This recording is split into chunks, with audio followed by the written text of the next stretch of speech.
మీ ఎలాంటి వ్యాపార ప్రకటనలకైనా వెంటనే మా ఛానల్ సంప్రదించండి. అందరికీ నమస్కారం. ఈ రోజు మనతో పాటు ఉన్నారు ప్రముఖ ఆధ్యాత్మికవేత్త డాక్టర్ ప్రొఫెసర్ శ్రీ ముల్లపూడి సత్యనారాయణ మూర్తి గారు ఉన్నారు. గురుగారిని అడిగి మన సందేశాల గురించి తెలుసుకుందాం. నమస్కారం గురుగారు. గురుగారు, ఈ 2026లో సంతాన యోగం ఏ రాశి వారికి ఉంది, ఎలాంటి జాగ్రత్తలు తీసుకోవాలో తెలియజేయండి గురుగారు. మనకి సంతాన యోగం అనేది గొప్ప యోగం అన్నమాట. అదృష్ట యోగాల్లో ఒకటిగా చెప్పుకుంటాం. అందువలన 12 రాశుల వారికి సంతాన యోగం ఒక్కొక్క సంవత్సరంలో ఎక్కువగా ఉంటుంది ప్రాబబిలిటీ. ఆ విధంగా రుణానుబంధ రూపేణ పశుపత్ని సుతాలయామన్నారు. రుణానుబంధం ఉంటేనే పిల్లలు పుడతారు. భార్య అయినా పిల్లలైనా తర్వాత ఈ మనం ఇంట్లో పెంచుకునే కుక్క పిల్లలైనా. కాబట్టి పిల్లలు పుట్టినటువంటి వాళ్ళు బాధపడాల్సినటువంటి అవసరం లేదు. రుణం అవతల వాళ్ళకి మనం అప్పులు ఎగ్గొడితే వాళ్ళు సంతానంగా వచ్చి మనకి పిల్లలుగా పుడతారు. ఇది ధర్మశాస్త్రం చెప్పేది. ఇకపోతే మనకు 12 రాశుల్లో ఎక్కువగా ఏలినాటి శని సమయాలలో మనకి పిల్లలు పుడతారనమాట. అంటే మొట్టమొదటగా మనం మేషరాశిని కనుక చూసుకున్నట్లయితే ఆ మేషరాశి వారు అందరికీ కూడా గురుడు సంతానకారకుడు ఎవర్రా అంటే శుభకారకుడు గురుడు. అటువంటి గురుడు మనకి అక్టోబర్ 18, 2025 సంవత్సరం నుంచి డిసెంబర్ 5, 2025 వరకు 4వ ఇంట్లోకి వచ్చాడు. ఆ తర్వాత మళ్ళా మే 14, 2026 తర్వాత కంటిన్యూస్గా మనకి ఈ రాశిలో అర్ధాష్టమంలో ఉంటాడు. కాబట్టి మేషరాశి వారికి సంతానం తక్కువగా కలగడానికి అవకాశం ఉంది ఏలినాటి శని జరుగుతున్నప్పటికీ. ఇకపోతే వృషభ రాశికి వద్దాం. వృషభ రాశి వారిని తీసుకున్నప్పుడు మనకి ఈ యొక్క సంతానకారకుడైనటువంటి గురుడు 3వ ఇంటిలో ఉంటాడు. కాబట్టి ఈ వృషభ రాశి వారికి కూడా సంతానం తక్కువగా కలగడానికి అవకాశం ఉంది. కేవలము ఈ గురుడు బట్టే కాదు, మనకి ఈ శుభగ్రహాలైనటువంటి శుక్రగ్రహ దృష్టి ఇవన్నీ కూడా మనం కన్సిడర్ చేస్తాం. కాబట్టి 50% అవకాశాలు వృషభ రాశి వారికి ఉన్నాయన్నమాట. ఇక మిథున రాశి వారికి, ఈ మిథున రాశి వారికి సాధారణంగా వీళ్ళకి పిల్లలు చాలా తక్కువగా పడతారనమాట. కానీ విచిత్రం ఏంటంటే ఈ సంవత్సరము మనకి గురుబలం బాగా పెరిగి 2026 సంవత్సరంలో సంతానం అధిక శాతంలో కలగడానికి అవకాశం మిథున రాశి వారికి ఉంది. ఇకపోతే కర్కాటక రాశి వారిని తీసుకున్నప్పుడు కర్కాటక రాశి వారికి అత్యంత బలమైనటువంటి అవకాశాలు కర్కాటక రాశి వద్దంటే సంతానం అన్నమాట వీళ్ళకి. తర్వాత సింహరాశికి కూడా స్వల్ప సంతానం ఉంటుంది జనరల్గా. అటువంటి సింహరాశికి వ్యయ గురుడు అవడం వల్ల వీళ్ళకి 1 or 2 సంతానము, ఒక 40% సంతానం ఛాన్సెస్ ఉంటాయి. ఇప్పుడు కేవలము ఈ సంతానము దేనివల్ల కలుగుతుంది అంటే మనకి చంద్రబాబు నాయుడు గారిని మనం ఇంతకుముందు తీసుకున్నప్పుడు సంతానం తక్కువగా ఉండండి అని చెప్పారు. జనాభా పెరుగుతుందని ఒక 10 ఏళ్ల క్రితం. అదే చంద్రబాబు నాయుడు గారు ఇప్పుడు సంతానం పెంచండి, మన దేశం జనాభాను పెంచండి అంటున్నారు. ఇలాంటి వాటి ప్రభావం కూడా ఉంటుంది. అలాగే వాతావరణంలో బ్యాలెన్స్, ఈ ఎయిర్ పొల్యూషను ఇవన్నీ కూడా మనకి దోహదం అవుతూ ఉంటాయి. కాబట్టి రాహుకేతువులను కూడా మనం కన్సిడర్ చేయాలన్నమాట. అందువలన సింహరాశి వారికి స్వల్ప ఛాన్సెస్ ఉన్నాయన్నమాట. ఇకపోతే కన్యా రాశి వారిని తీసుకున్నప్పుడు 100% ఛాన్సెస్ ఉన్నాయి సంతానానికి. అయితే ఈ కన్యా రాశి వాళ్ళంతా కూడా ఇప్పటి వరకు భార్యాభర్తలు కొట్టుకోవడమే సరిపోతుంది. ఇంక వీళ్ళు సంతానం ఎలా కలుగుద్ది? భర్త ఒక ఇంట్లో ఉంటే భార్య ఒక ఇంట్లో, భార్యాభర్తలు ఇద్దరు ఒకే ఇంట్లో ఉంటే వాళ్ళు వేరే వేరే గదుల్లో ఉంటూ నాకు టీ పట్టరా అని మెసేజ్ పెట్టుకోవడం, ఇలా మెసేజ్లతో సంసారం చేస్తున్నారు, వైఫై మెసేజ్లు ఫోన్స్తో. సో అయినప్పటికీ ఇవన్నీ ఒక రకంగా ఫుల్ స్టాప్ పెట్టేసుకొని ఈ సంవత్సరము కన్యా రాశి వారికి 100% సంతానం కలగడానికి అవకాశాలు ఉన్నాయి. ఇకపోతే అన్నిట్లకంటే బ్రహ్మాండంగా సంతానం కలిగేటటువంటిది తులారాశి వారికి అన్నమాట. తులారాశి వారికి మనకి భాగ్యంలో ఉన్నటువంటి ఈ గురుగ్రహము మనకి ఏమవుతుందంటే రాజ్యస్థితికి వెళ్తాడు. దానివలన డాంబికమైనటువంటి ఆచారం కలిగి ఉంటుంది. అంటే ఇప్పుడు పబ్లిసిటీ, ఇప్పుడు అందరూ పూజ చేసుకుంటున్నారు అనుకో, వాట్సాప్లో పెడతారు. ఓ పక్క ఇంకా పూజ వరలక్ష్మి వ్రతం జరుగుతూ ఉంటుంది, వాట్సాప్లో పెడతారు. ఇప్పుడు తులారాశి వారి పరిస్థితి ఎలా ఉంటుందంటే ఇంకా 3వ నెల కడుపు వస్తుంది, ఫోటో తీసి వాట్సాప్లో పెడతా ఉంటారనమాట. అలా దాన్నే డాంబికమైన ఆచారము అంటారు. అలాగే ఈ యొక్క ఒక రెమెడీ మనం ఈ తులారాశి వారికి చెప్పినప్పుడు వాళ్ళు ఏం చేస్తారంటే ఒక పంతులు గారు చెప్పారు, మరి ఈ యొక్క రావి చెట్టు చుట్టూ 108 ప్రదక్షిణాలు చేయమ్మా, చేస్తే కనుక నీకు కడుపు వస్తుందని.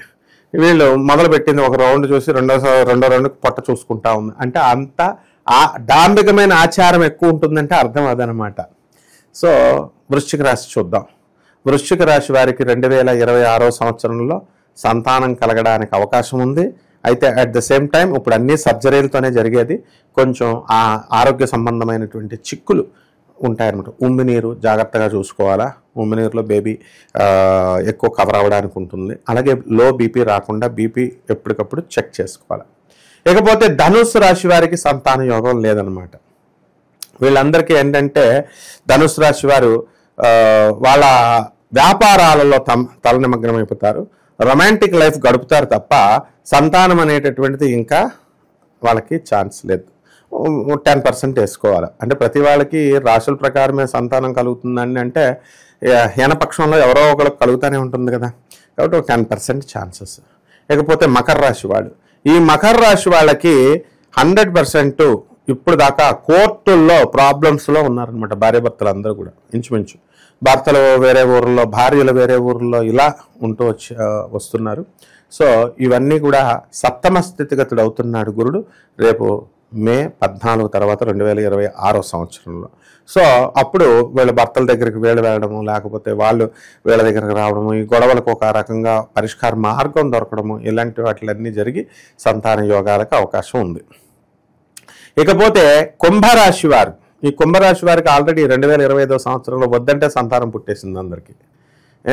అందువల్ల వీళ్ళందరికీ కూడా వయసుతో సంబంధం లేదు. ఎప్పుడు కూడా చాలామంది అనుకుంటారనమాట వయసు పెద్దది అయిపోతే సంతానం కలగరని. రిటైర్ అయిపోయినటువంటి వాళ్ళు చాలామందిని నేను చూశాను. రెండో పెళ్లి చేస్తే భర్త చనిపోయిన వాళ్ళు మా ఇంటి పైన ఉండేవారు అనమాట.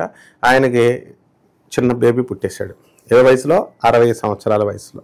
తర్వాత 2-3 ఏళ్ళకి టెపివన్ ఆయన పోయడానికో ఈ పిల్లని వీళ్ళ తల్లి పెంచుకుంటుంది. కాబట్టి సంతానం అనేటటువంటిది కుంభరాశి వారికి ఉందమ్మా. వాళ్ళు పెంచుకుంటారు ఈ సంవత్సరం 2026లో. అలాగే 2తో ఇంకా లాస్ట్గా మీనరాశి. మొత్తం రాశుల్లోకెల్లా మళ్ళీ నెక్స్ట్ ఫెచ్చింగ్ రాశి మీనరాశి అనమాట. ఈ మీనరాశి వాళ్ళకి గురుడు 5వ ఇంట్లోకి వస్తున్నాడు. కాబట్టి వద్దంటే పిల్లలు అనమాట. సో ఈ విధంగా మొత్తం 12 రాశుల వారికి కూడా ఈ విధంగా సంతాన యోగం ఉంది. ఇక సెకండ్ పార్ట్ ఆఫ్ ద క్వశ్చన్లో మేము అడిగాం, ఇక రానటువంటి వాళ్ళు తీసుకోవాల్సినటువంటి జాగ్రత్తలు ఏమిటి అని అడిగాం. సంతానం జాగ్రత్తగా తీసుకోవాలంటే అవి మనం జనాలకు చెప్పక్కర్లేదు. ఏమన్నా పరిహారాలు ఏమన్నా చెప్తారా గురు? పరిహారాలు అనేటటువంటి ఏంటి, అసలు ఇప్పుడు దంపతులు ఎలా అయిపోయారంటే అమ్మా, ఒక ఆవిడ ఆదివారం సూర్యనారాయణమూర్తి పూజలు పరిహారాలు చెప్పారని పంతులు గారు. మండే శివుడు, మంగళవారం సుబ్రహ్మణ్య, బుధవారం అయ్యప్ప, గురువారం సాయిబాబా, శుక్రవారం లక్ష్మీదేవి, శనివారం వెంకటేశ్వర స్వామి. మొత్తం 7 రోజులు బుకింగ్ అయిపోయినాయి. 7 రోజులు బుకింగ్ చేస్తూ పూజలు చేస్తూ ఉపవాసాలు నేల మీద పడుకోవడం అంట. మొగుడు సంతానం కాదు ఇచ్చింది, డైవర్స్ ఇచ్చాడు. కాబట్టి పరిహారాలు అనేటటువంటివి లిమిటెడ్గా చెయ్యాలి. కాబట్టి రావి చెట్టుకి దోషాలు తీసేసే గొప్ప గుణం ఉంటుంది. మేడి చెట్టుకి దోషాలని అబ్జార్బ్ చేస్తుంది. స్పాంజ్ ఎలాగైతే మనం నీళ్ళని మురుకు నీళ్ళని లాగేస్తుందో ఆ విధంగా ఉంటుంది. కాబట్టి మనం రావి చెట్టు చుట్టూ 108 ప్రదక్షిణాలు శనివారం నాడు ఓం శనేశ్వరాయ నమః అంటూ, అలాగే ఓం దత్తాత్రేయాయ నమః లేదా ఓం బృహస్పతయ నమః అంటూ మేడి చెట్టు చుట్టూ 108 ప్రదక్షిణాలు తిరగాలి. అయితే గోళ్ళ గోపురాల చుట్టూ తిరుగుతున్నారనుకో, మొత్తం అందరూ సంతానాల కోసం మనం చెప్పే మన రెమెడీస్ చూసి అలా మనలా చాలామంది చెప్తారు కదా, టెంపుల్స్ అన్నీ ఫుల్ బిజీ అనమాట. ఇప్పుడు రావి చెట్లును మేడి చెట్లు ఖాళీలు లేవు, తెగ తిరిగేస్తున్నారు. చిలుకూరు బాలాజీ టెంపుల్ లాగా అయిపోయింది. మరి అలా కష్టం కాబట్టి అప్పుడు ఏం చేయాలంటే ఒక చిన్న కుండీలో రావి చెట్టుని మేడి చెట్టుని పెంచుకోవచ్చు. ఇంట్లోనే పెట్టుకొని వాళ్ళు పూజ కూడా చేసుకొని చక్కగా ప్రదక్షిణాలు చేసి ఒక 41 రోజో ఎంతో ఒక నియమంగా అనుకొని ఆ తర్వాత ఆ చెట్లని రోడ్డు మీదకి తీసుకెళ్ళి మంచిగా మెయిన్ రోడ్డు మీద వేసి చక్కగా దానికి నీళ్లు పోస్తూ ఆ చెట్లని పెంచాలి. ఈ విధంగా కనుక చేసినట్లయితే తప్పకుండా పరిష్కారం ఉందమ్మా. ఏ రాశుల వారికి ఏలినాటి శని దోషంతో ఉన్నటువంటి వాళ్ళకి ఈ యొక్క రెమెడీస్ పనిచేస్తాయి. ఇకపోతే మిగిలిన రాశుల వారికి అందరికీ కూడా ఓం శరవణ భవ అనేటటువంటి సుబ్రహ్మణ్యేశ్వర స్వామి వారి యొక్క మంత్రాన్ని, తర్వాత సుబ్రహ్మణ్యేశ్వర స్వామి వారి యొక్క అభిషేకాలు, ఈ విధంగా ఈ కుజదోషాలు ఇవన్నీ ఉంటాయన్నమాట. సంతానానికి అడ్డు ఏంటి? కుజదోషాలు ఇవన్నీ కూడా. సో ఈ దోషాలన్నీ కూడా ఈ సుబ్రహ్మణ్యేశ్వర స్వామి వారి యొక్క శరవణ భవ అనేటటువంటిది మీకు జపిస్తే తగ్గిపోతుందమ్మా. గురుగారు, ఈ 2026లో ఎవరెవరికి సంతానం ఉంది, లేని వాళ్ళు ఎలాంటి పరిహారాలు చేయాలో చెప్పినందుకు చాలా ధన్యవాదాలు గురుజీ. ధన్యవాదాలమ్మా.